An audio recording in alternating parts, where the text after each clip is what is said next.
Hey guys, so I watched Blue Eye Samurai, and when I started watching this, I already had a few things in mind.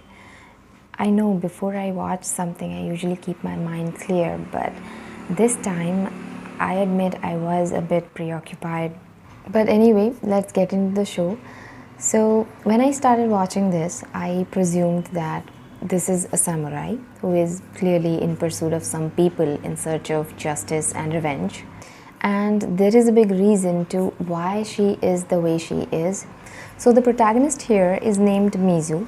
Now, Mizu is this tortured soul that wished for nothing but revenge. All her life, she prepared for this and she has become highly skilled. But again, in the later parts of her life, she will get to know that in order to take that revenge or whatever that sole purpose of her is, skill is not enough. She has to learn honor because that's what it means to be a samurai. Anyone can try and be skillful, but it's honor that makes you a samurai. Now, this is the part of the show that shows that determination isn't all.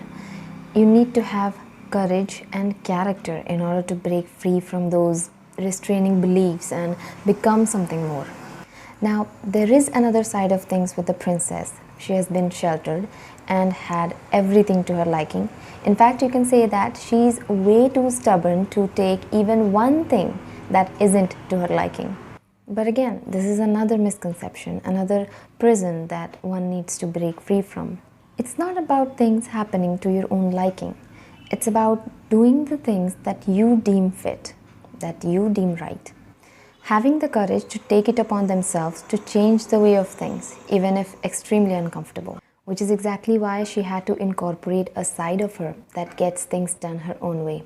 So, the story of Mizu is her life taking directions based on her sole purpose of taking revenge. And the story of the princess is adapting to her life and learning to make her own decisions.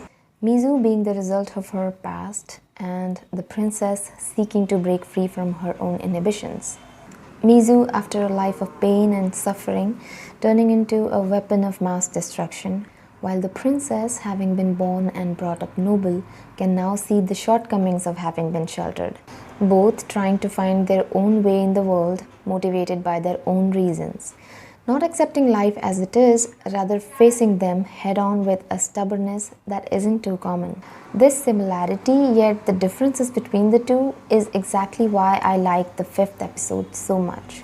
Both these arcs, along with the other characters in the show, are woven together so beautifully that isn't just thought-provoking, but actually worth your time.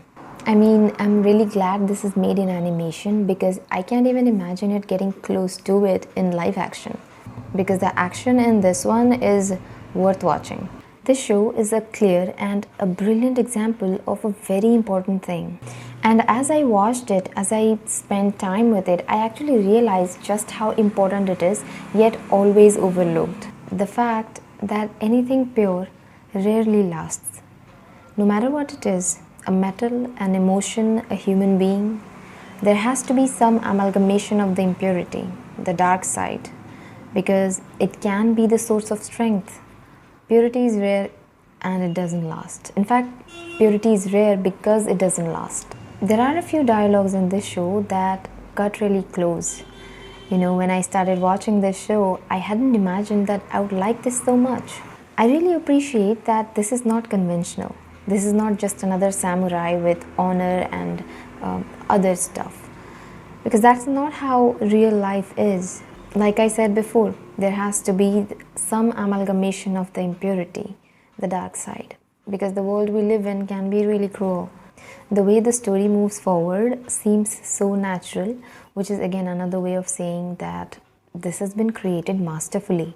The animation is again something I really liked. It's been a while since I watched something like this, since I binged on something like this and enjoyed so much. You know, the best of stories are the ones that feel so natural, that feel so real, that you kind of forget for a moment that they are just stories.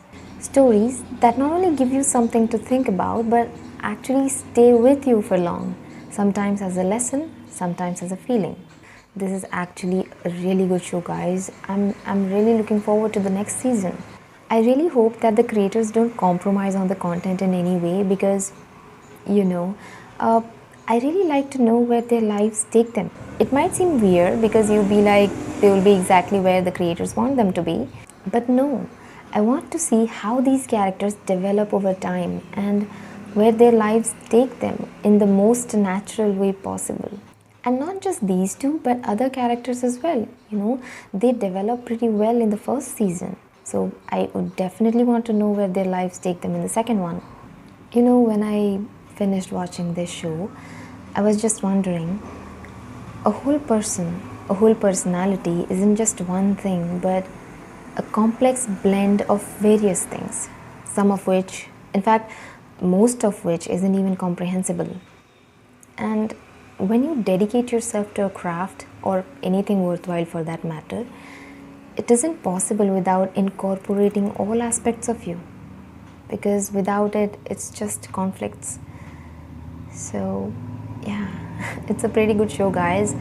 I really like this show, guys. If you haven't watched it yet, you can go ahead and give it a try. I can say that you'll really like it. And if you have already watched it, then let me know what you think about it in the comments section. I would love to have a chat. And yeah, that's it for today. I'll see you in the next one.